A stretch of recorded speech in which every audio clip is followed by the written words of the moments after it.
What if everything you thought about the stock market was built on a lie? Not a conspiracy, not a secret, just a story that was never fully told. Most people assume markets exist to help ordinary people build wealth. That's the version we're sold.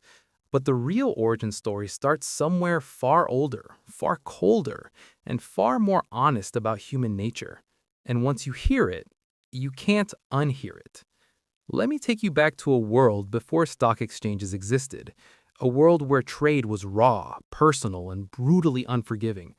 A merchant in the 1400s didn't diversify. He didn't hedge. He loaded his goods onto a ship, said a prayer, and waited. If the ship came back, he made money. If it sank, he was ruined. There was no insurance. There was no system. There was only risk, concentrated entirely on one man's shoulders. That's not a market, that's a gamble. But here's the thing about human beings. When a system becomes unbearable, they don't collapse under it, they invent something new.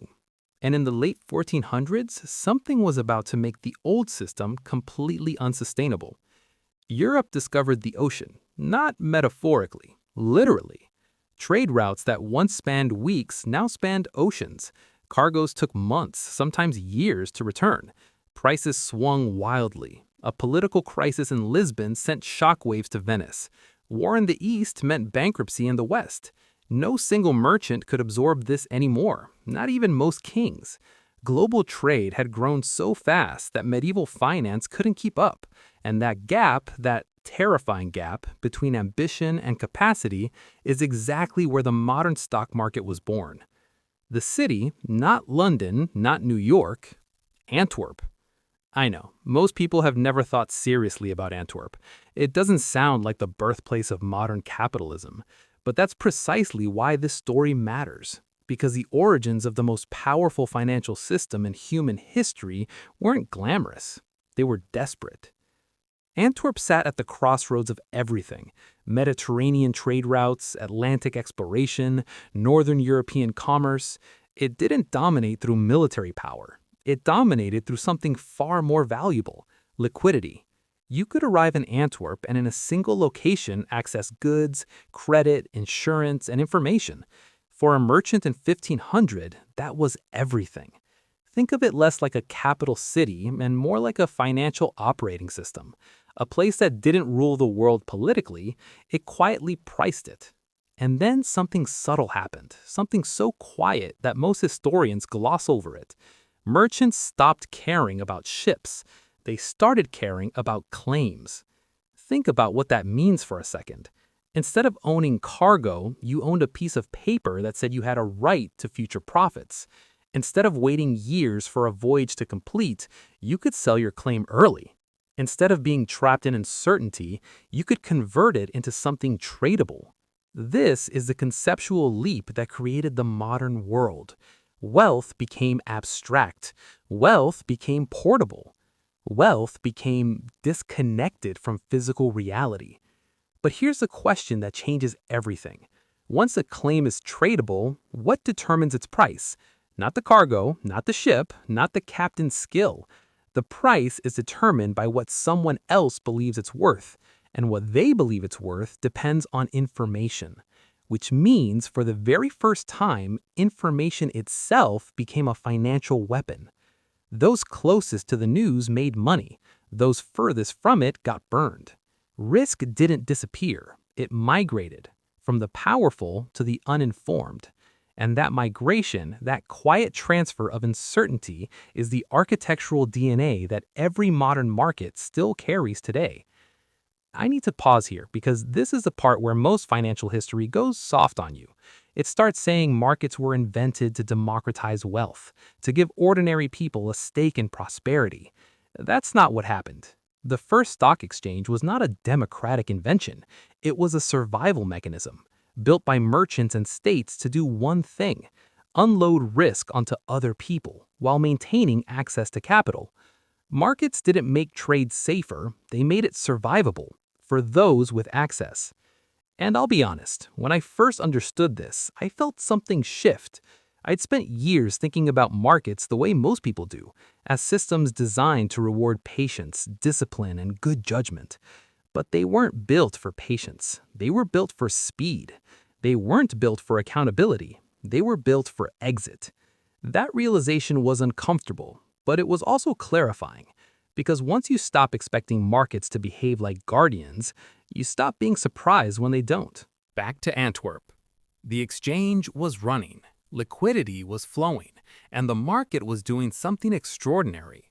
It was turning war, shipwreck, and political instability into variables, into things that could be traded. Catastrophe became data, uncertainty became opportunity, and capital flooded in.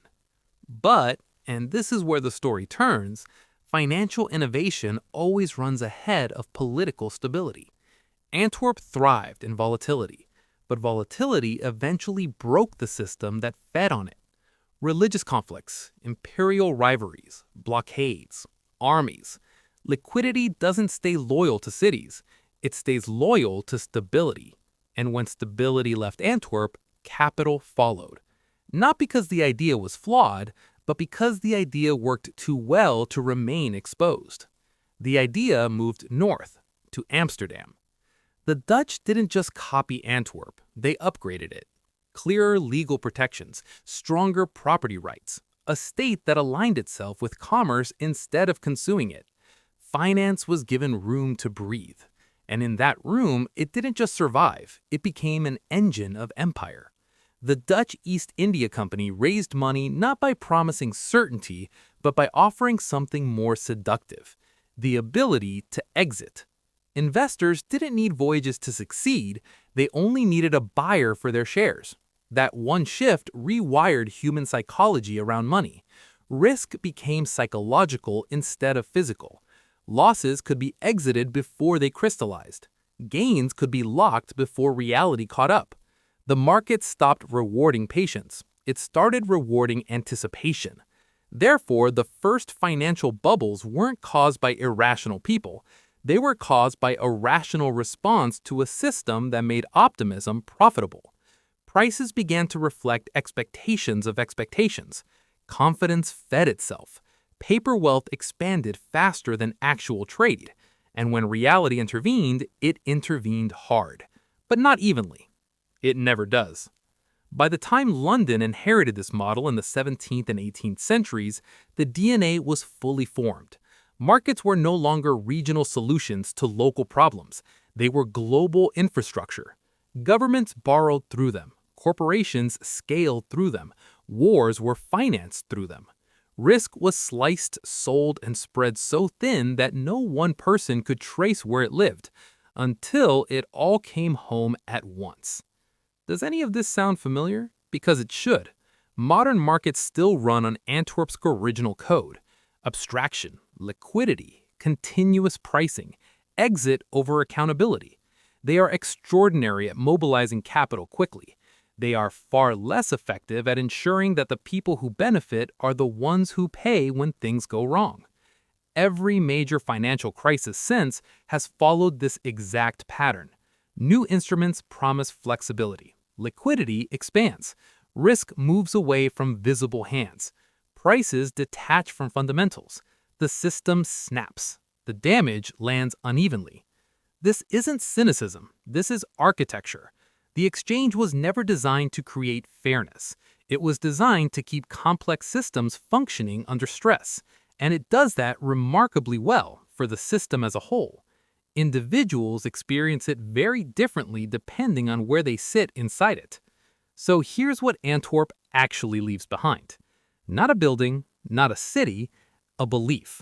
The belief that uncertainty can be priced, traded, and managed, even if it can never be eliminated. That belief powers modern finance. It also blinds us to its limits, because some risks cannot be abstracted away.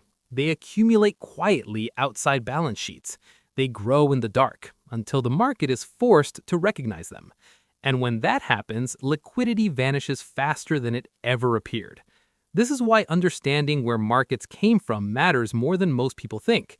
If you believe stock exchanges were invented to help ordinary people build wealth, you'll be surprised repeatedly and painfully by how they behave under pressure. But if you understand that they were built to help powerful actors survive volatility, their behavior becomes far more predictable. Not comforting, predictable. There's a difference, and that difference might be the most valuable thing you take from this.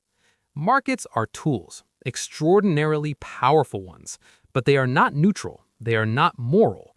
They reflect the priorities of the systems that created them. They reward speed over patience, exit over responsibility, abstraction over understanding. Once you see that, you stop waiting for markets to protect you. You start learning how to navigate them as what they've always been: mechanisms for managing risk in an unstable world. Built not for you, but usable by you, if you understand the rules they were actually built on. Financial architecture indoors. Antwerp is proof of that. If this gave you a new way of seeing the game, you know what to do.